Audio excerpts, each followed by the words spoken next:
కరీంనగర్ పట్టణంలోని రాధా నిలయంలో వామ పురాణాన్ని ఘనంగా నిర్వహించారు. కరీంనగర్ పట్టణంలోని జ్యోతినగర్ కాలనీలో రాధా నిలయంలో శ్రీ వామన నారద మహాపురాణములు మహేశ్వర శర్మచే ఘనంగా నిర్వహించారు. ఈ కార్యక్రమంలో భక్తులు పాల్గొని విజయవంతం చేశారు. చివరి రోజు ముగింపు కార్యక్రమాన్ని చేపట్టారు.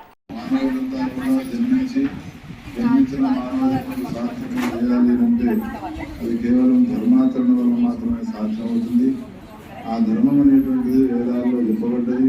వేద భాష మనకు అర్థం కాదు కావున వేదాల్లో చెప్పబడ్డటువంటి ధర్మాలు ఉన్నాయి. సులభమైనటువంటి రీతిలో కథారూపంగా మనకు పురాణాల్లో వేదవ్యాసులు అందించినాడు కావున అటువంటి పురాణాలను విని పురాణాల్లో చెప్పబడినటువంటి ధర్మాలను ఆచరించాలనే సదుద్దేశంతో పురాణ శ్రవణం అనేటువంటిది అనుష్ఠానంగా జరుగుతున్నది. ఈ జ్యోతినగర్లో అశోక్ కుమార్ దంపతులు గడిచిన కొన్నేళ్ల నుండి ఇంటిలోనే భాగవతాది పురాణ ప్రవచనాలు చెప్పించాలనే సంకల్పంతో కొనసాగిస్తూ 9 పురాణాలు చెప్పించినారు. అనేక మంది దీంట్లో పాల్గొంటూ ధరిస్తున్నారు. భగవద్ అనుగ్రహానికి పాత్రమయ్యేటువంటి పురాణ శ్రవణం అత్యంత శ్రేయోదాయకం. ఉండాలి. ఇటువంటి శరీరం ఇద్దరికి ఉన్నది, దాన్ని వదిలిపెట్టినాను, ఏమే ఖాళీ రావే అనగానే వచ్చాను.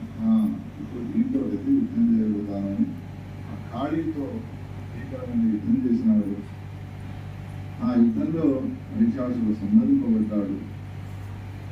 మహిషాసుని యొక్క సంహారానికి యోగ్యమైనటువంటి ఒక శరీరము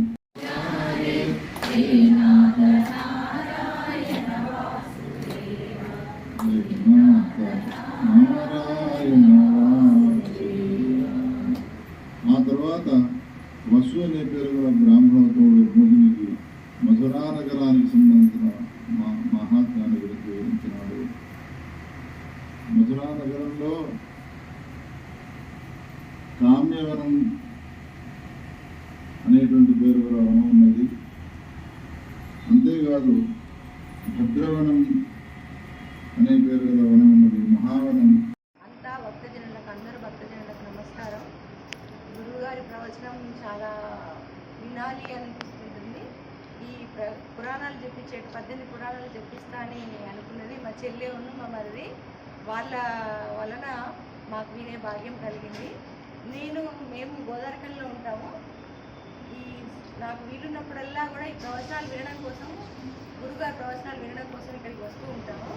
గురువుగారి ప్రవచనాలు ఎలా ఉంటాయి కదా అంటే, అయస్కాంతాన్ని ఇనుము కదా, అయస్కాంతం ఇనుమును ఆకర్షించినట్టుగా ఒక్కసారి విన్నాము అని అంటే ఇంకా అన్నీ వదిలేసి రావాలి అన్నట్టుగా ఉంటాయి ప్రవచనం గురువుగారిది. ప్రతి ఒక్కటి కూడా అరటిపండు ఒలిచి పెట్టినట్టుగా ప్రతి ఒక్క సామాన్యులకు అంటే అర్థమయ్యేలాగా, చదువుకున్న వాళ్ళనే కాదు, చదువు రాని వాళ్ళకు, గృహిణులకు, ప్రతి ఒక్కరికి కూడా అర్థమవుతుంది మన ధర్మాలేంటి, మనం ఎలా నడుచుకోవాలి అనేసి చెప్తూ ఉంటారు. సందర్భానుసారంగా ఎన్ని రోజులు విన్నా అప్పుడే అయిపోయిందా అన్నట్టుగా ఉంటుంది. ఇంకా వినాలి అనిపిస్తుంటుంది. అంత ఆగ్రహంగా, అంత హృదయాన్ని కట్టుకునేట్టుగా, అంత మధురంగా చెప్తారు. మా చెల్లి వలన మాకు ఇవన్నీ వినే భాగ్యం కలిగింది. ఇంకా ఎక్కడో జరిగితే వెళ్ళే వాళ్ళమో కాదో గోదావరి నుండి వస్తుంటాను నేను. వీలున్నప్పుడల్లా, ఆమె చెప్పించినప్పుడల్లా చాలా కొన్ని విన్నాను, కొన్ని వీలవ్వదు. ఉద్యోగరీత్యా నేను ఉద్యోగం చేస్తాను కాబట్టి. కానీ అనిపిస్తుంటుంది, చెల్లె అదృష్టవంతురాలు అనిపిస్తుంది. ఉద్యోగం ఉన్నది అని నాకు ఒక్కోసారి ఇది అడ్డంకిలాగానే అనిపిస్తుంది. ఇది లేకుంటే, ఈ బాధ్యత లేకుంటే ఇంకా వినేదాన్ని కదా అనిపిస్తుంది. ఇలాంటివి చెప్పించడం చెల్లె పూర్వజన్మ సుకృతం. ఇలాంటి మా చెల్లె దొరకడం ఆమె పుణ్యఫలము, అలాంటి చెల్లె దొరకడం మా పుణ్యఫలం, గురువుగారు దొరకడం మా భాగ్యం. ఎన్నో జన్మల్లో చేసుకున్న పుణ్యఫలం వల్ల గురువుగారు దొరికారు. చెల్లినే గురువుగారు అంటుంది, నేను కూడా ఆయన్ని గురువుగారు అనమే అలా వింటూ ఉండాలనిపిస్తుంది. గురువుగారు చెప్పే మాటలు, పురాణాలు ఎన్నో విషయాలు తెలుస్తాయి. అసలు ఇన్ని ఉన్నాయా అనిపిస్తుంది. అందరికీ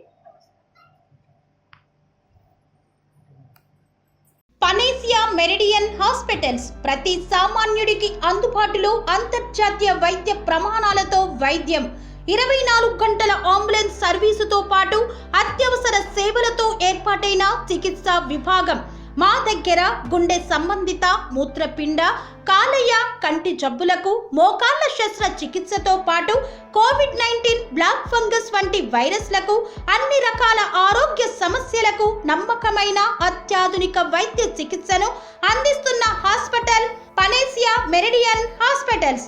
మీ ఆరోగ్య సమస్య ఏదైనా ఇప్పుడు పరిష్కారం సాధ్యం. సంపూర్ణ ఆరోగ్యం కోసం సంప్రదించండి Panacea Meridian Hospitals, opposite Bheeramguda Kaman, RC Puram, Sangareddy district, pin code 502032. సంప్రదించాల్సిన ఫోన్ నెంబర్ 0845524177 మరియు 7893757770.